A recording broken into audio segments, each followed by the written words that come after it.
Corazones, flores, bombones. Cada febrero lo vemos por todas partes, ¿verdad? Pero, ¿y si os dijera que detrás de toda esta parafernalia se esconde una historia increíble de rebelión, de sacrificio y de desafío a todo un imperio? Pues venga, que hoy vamos a desvelar los orígenes, bastante sorprendentes y dramáticos, del día de San Valentín.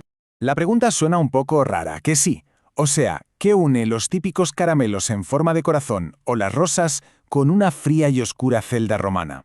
Pues la respuesta ya os la adelanto, nos va a llevar a una historia de amor y de valentía que va mucho, mucho más allá de lo que nos imaginamos. Para encontrar esa respuesta tenemos que hacer un viaje en el tiempo. Vamos a ir a una época en la que el simple hecho de casarse no era una fiesta, para nada, sino un auténtico acto de rebelión. A ver, situémonos. Estamos en el siglo III después de Cristo. El Imperio Romano, que en ese momento estaba bajo el mando del emperador Claudio II, apodado el Gótico, estaba metido en guerras sin parar. Y para mantener sus fronteras necesitaba un ejército que fuera, implacable y que estuviera 100% centrado en la batalla. Y aquí es donde entra en juego la lógica fría y calculadora del emperador. Para él, la ecuación era muy simple. Un soldado casado es un soldado distraído, que piensa más en su familia que en la lucha. En cambio, un hombre soltero, sin ningún tipo de atadura emocional, ese era para él la máquina de guerra perfecta. La consecuencia de este pensamiento, pues una decisión drástica. Para asegurarse la lealtad total y la eficacia de sus tropas, Claudio II emitió un decreto imperial que daba terminantemente prohibido el matrimonio para todos los hombres jóvenes que estuvieran en edad de servir en el ejército. Así de claro.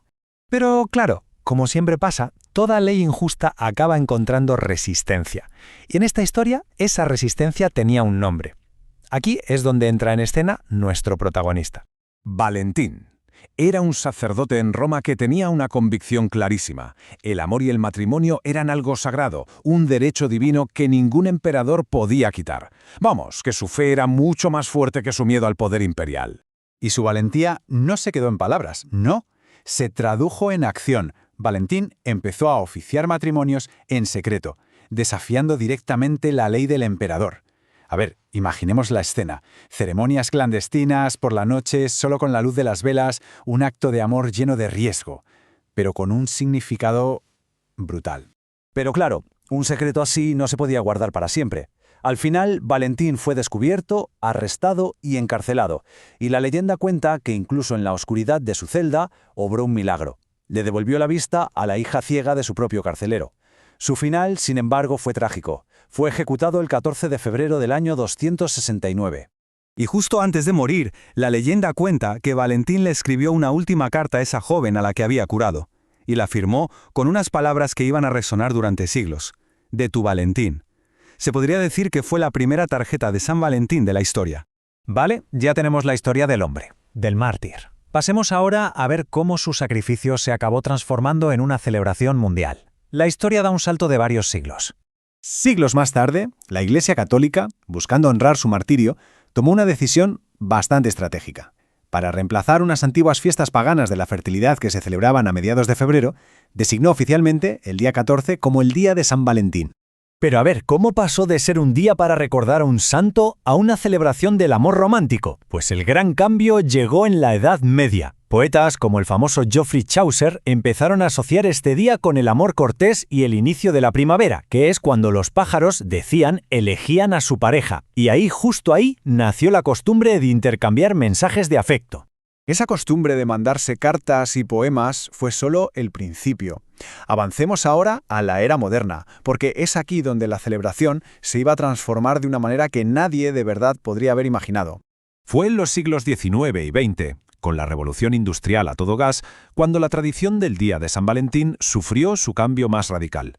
La tecnología y la producción en masa estaban a punto de cambiarlo absolutamente todo.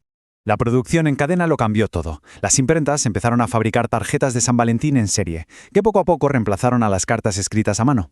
Y muy pronto se sumaron las flores y las cajas de bombones, producidas y comercializadas a gran escala. San Valentín había entrado de lleno en la era del consumo, convirtiéndose en el fenómeno global que conocemos hoy en día. Pero bueno, incluso con toda esta comercialización, la esencia de la festividad ha seguido evolucionando y de hecho expandiéndose. Hoy, el significado del 14 de febrero se ha ampliado muchísimo. Ya no es un día exclusivo para el amor romántico. Se ha convertido en una oportunidad para celebrar la amistad, la gratitud, el afecto en todas sus formas. En fin, refleja una visión mucho más amplia de todas esas conexiones humanas que son importantes en nuestras vidas. Y aquí llegamos a la idea central de todo esto. Si miramos un poco más allá de los escaparates y de las ofertas, la historia original de San Valentín nos deja un mensaje potentísimo. El amor de verdad, el auténtico, a menudo exige valentía y un compromiso muy firme, tanto con nuestras convicciones como con la gente que queremos. Porque al final, lo que perdura, más allá de todo el consumismo, es precisamente eso, un legado de humanidad. Es la historia de alguien que se jugó el todo por la convicción de que el amor merecía ser defendido. Un sentimiento que en el fondo nos conecta a todos. Y con esto terminamos, dejando una pregunta en el aire. ¿Debemos ver esta historia simplemente como una leyenda antigua? ¿O en realidad contiene un mensaje sobre el valor y el sacrificio que sigue siendo súper relevante para nuestras relaciones hoy y en el futuro? La respuesta quizás la encontramos en cómo cada cual elige celebrar este día. Gracias por acompañarnos.